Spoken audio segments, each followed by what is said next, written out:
Alors je sors d'un petit microbe, je ne suis pas le seul dans la salle je pense, donc c'est possible que je doive m'arrêter pour boire une gorgée d'eau pour ne pas m'étouffer. Donc je vais vous parler aujourd'hui de deux nouveaux enjeux, enfin de deux nouvelles évolutions auxquelles on doit faire face. Donc ils sont résumés là, cybersécurité et résilience. Ah oui, et donc il faut appuyer vers le bas pour avancer, c'est ça ? Ouais, c'est ça. Donc tout d'abord, BlueMind. Donc on fait face à des évolutions, vous l'avez bien compris, on en a parlé déjà plusieurs fois. Donc déjà on a plus de clients, il y a plus d'installations, mais surtout la taille des installations est de plus en plus importante, on est de plus en plus ambitieux sur ce qu'on est capable de faire. Et les usages auxquels on est amené à faire face sont de plus en plus complexes, avec notamment le support multi-client, on en a parlé plusieurs fois, pour pouvoir faire collaborer des gens, qui va être sur Outlook, qui va être sur un webmail natif, qui va utiliser son smartphone, qui va utiliser Thunderbird, tout ça, ça doit être fait de façon transparente. Mais autour de nous, vous êtes bien conscient que le monde change, qu'on a de plus en plus de risques autour de la cybersécurité. On en prend d'autant plus conscience aujourd'hui qu'on est dans un environnement international qui est instable. Et donc il y a des choses qui changent et qui changent de façon extrêmement concrète.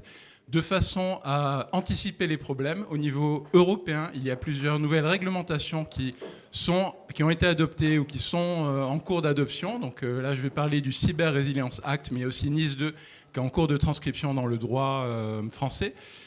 Donc c'est une très bonne chose parce que ça va obliger à prendre la sécurité au sérieux un peu à tous les niveaux, et c'est contraignant, c'est-à-dire ça nous impacte, nous en tant qu'éditeurs, ça impacte tous les gens qui ont un système d'information à gérer. Et donc nous, en tant qu'éditeurs, on a une responsabilité de fournir des outils de façon à ce que nos utilisateurs puissent naviguer de façon sécurisée en tant qu'utilisateur de BlueMind et gestionnaire d'une solution informatique.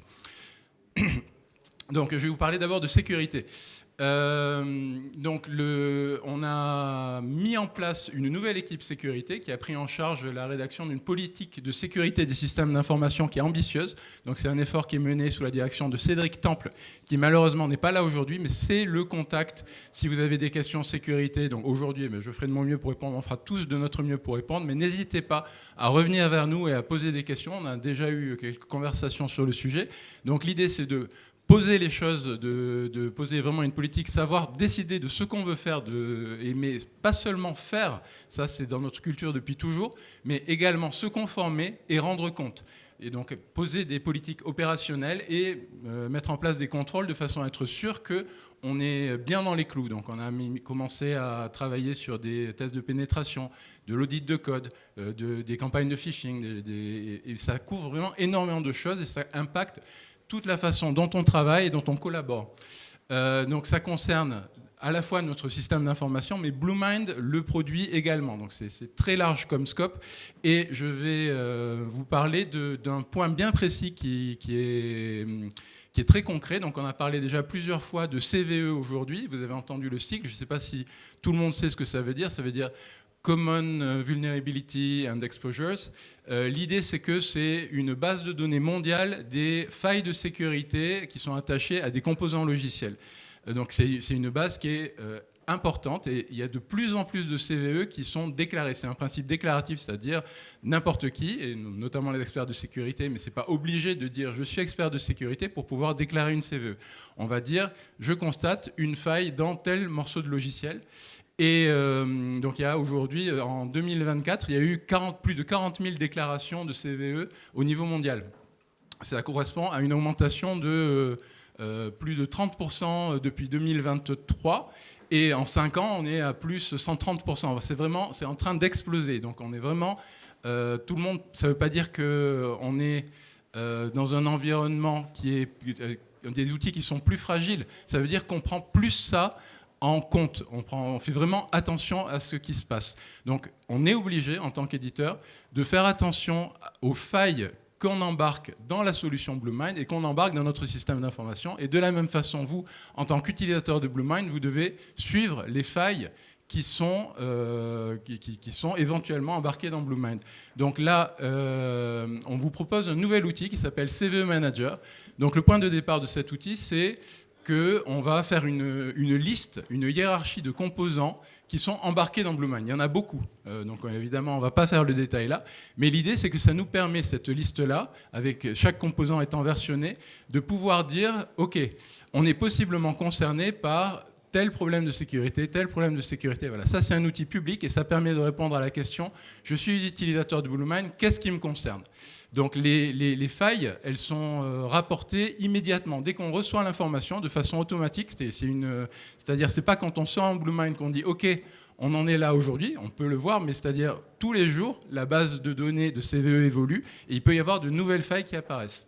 Donc, comment ça se passe pour nous? C'est un outil à la fois d'entrée, c'est-à-dire on regarde les failles qui sont les failles du jour, les nouvelles failles, on va les analyser et on va rendre compte sur cet outil également. Ce qui fait que pour nos utilisateurs, nos partenaires, c'est un point d'entrée unique.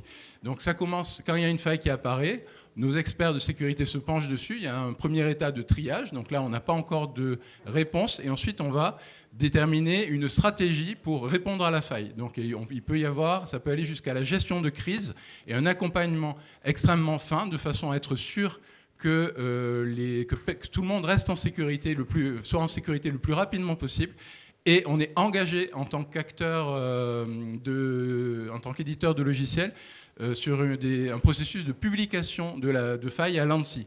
Et donc s'il y a une CVE qui est dans le code même de Bluemind, elle apparaît également là-dedans, dans CVE Manager. Donc je ne sais pas si vous connaissez All Bluemind, c'est une sorte de portail applicatif qui permet à tout le monde de l'utilisateur de Bluemind, mais même nous, salariés de Bluemind, d'avoir accès à un ensemble d'applications. Donc CVE Manager, c'est une application, vous pouvez regarder et voir comment vous pouvez l'utiliser. Donc c'est bien d'avoir ce suivi, mais ça n'a pas de sens si on ne propose pas un engagement de suivi de sécurité, de façon à ce qu'il y ait une transparence sur « Ok, vous êtes utilisateur de Bluemind, vous avez installé une 5.2, pendant combien de temps est-ce qu'elle est supportée? Comment est-ce qu'elle est supportée? À quoi est-ce que vous êtes engagé? En quoi est-ce que vous êtes engagé pour rester en sécurité? » Donc ça, c'est un écran qui va vous présenter ça. On en a déjà parlé un peu plus tôt aujourd'hui, c'est la fameuse politique de cycle de vie des versions de Bluemind. Donc l'idée, c'est que quand on sort une version de Bluemind, on a un support annoncé dès le départ minimum de 12 mois, avec 6 mois de correctifs de features, de fixes, de correctifs fonctionnels, et 6 mois de correctifs de sécurité supplémentaires. Donc un support de 1 an de base. Si la version suivante de Bluemind est une version majeure, la version qu'on utilise actuellement va être étendue, va avoir un support de sécurité étendu à 18 mois. Donc je vous donne un exemple concret. On est en 4.9, c'est la dernière version 4. La version suivante, c'est une version 5. Notre support de Bluemind 4.9 est donc étendu à 18 mois. Donc c'est très important, ça vous permet d'avoir une lisibilité de ce qu'on se propose de faire et de pouvoir anticiper des mises à jour, de pouvoir anticiper éventuellement la formation de vos utilisateurs par rapport à une version majeure. Donc toutes ces...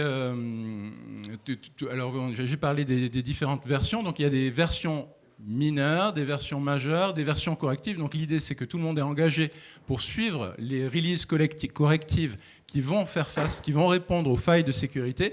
Mais donc il y a aussi les versions majeures et mineures qui, elles, apportent des nouvelles features. Et là, je vais vous parler du second volet de cette présentation, donc là, autour de la nouvelle équipe industrialisation, performance et résilience, sous la direction de Laurent Coustet, ici présent, qui répondra à vos questions. Donc nous avons depuis toujours des actions de validation fonctionnelle. L'idée, c'est d'accompagner les développements, pour être sûr que quand on publie une fonctionnalité, ça fonctionne. L'équipe IPR se propose de pas s'arrêter là, mais d'essayer de trouver les cas limites, d'essayer de voir ce que ça donne quand on monte en charge, d'essayer de casser explicitement, de provoquer des accidents, de façon à ce qu'on puisse vraiment faire preuve de résilience, à savoir que si jamais quelque chose est cassé, on contrôle ce qui se passe et on puisse retomber sur nos pieds de la façon la plus simple possible, que ce soit automatiquement ou en fournissant des outils qui permettent de limiter le travail pour avoir un Bluemind fonctionnel. Donc les écrans qui suivent vont être des exemples de scénarios qui sont réalisés par l'équipe IPR pour diagnostiquer des cas d'utilisation de Bluemind en créant des problèmes. Donc là, par exemple, on a un dashboard très complet qui présente non seulement Bluemind, mais tout ce qu'il y a autour. Et l'idée, c'est qu'un mail est envoyé à un groupe qui est massif, qui contient 7000 contacts. Et donc, ça crée un pic de charge important. Et donc, il ne suffit pas de valider que les mails sont bien reçus, mais il faut voir, le travail de l'équipe IPR, c'est de valider que l'ensemble de la plateforme va suivre et qu'il n'y a pas d'impact, qu'il ne va pas y avoir de fonctionnement dégradé qui va poser des problèmes plus tard. Voilà, toujours dans la logique d'anticiper. Trouver les points de rupture, s'arranger pour les repousser, et s'il devait y avoir un problème, faire en sorte que le problème se corrige, si possible, tout seul. Donc là, ça, je suis désolé, c'est pas super lisible. Alors ça, c'est un schéma global d'une instance Bluemind complexe, donc avec ce dont parlait Thomas tout à l'heure, un master Bluemind, un corps, qui a une réplication via Kafka vers un autre corps. Là, il y a déjà un système répliqué. Devant, il y a plein de proxys qui prennent les points d'entrée. Et donc tout ça, ça s'envoie des messages à toute vitesse, tout le temps. Et on a des tableaux de bord de façon à valider que les différentes instances en jeu sont dans un état correct, qu'il n'y a pas trop de latence. Et donc là, on a créé un problème de latence, donc c'est ce gros carré rouge. Et donc l'idée, c'est de créer des problèmes, de casser le système et de voir comment l'ensemble du système se comporte. Et on voit ici qu'on a une latence qui est en train de diminuer sur ce nœud-là et que le système va pouvoir repartir dans de bonnes conditions.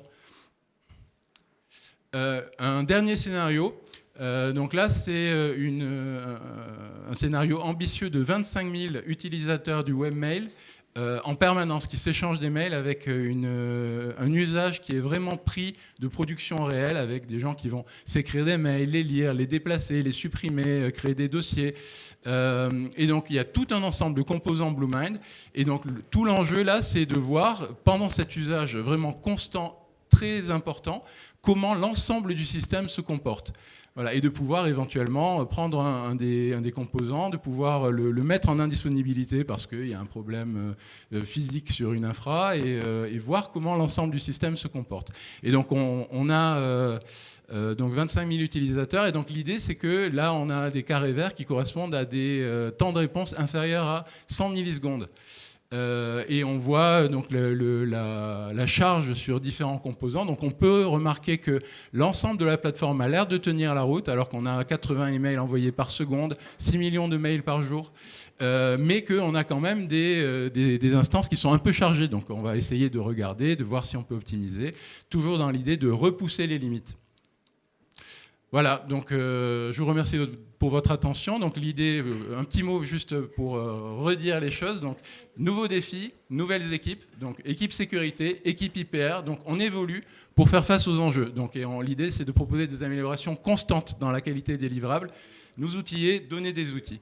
Je vous remercie et n'hésitez pas à nous faire part de vos besoins pour qu'on puisse être les plus complets possibles. Merci. Merci.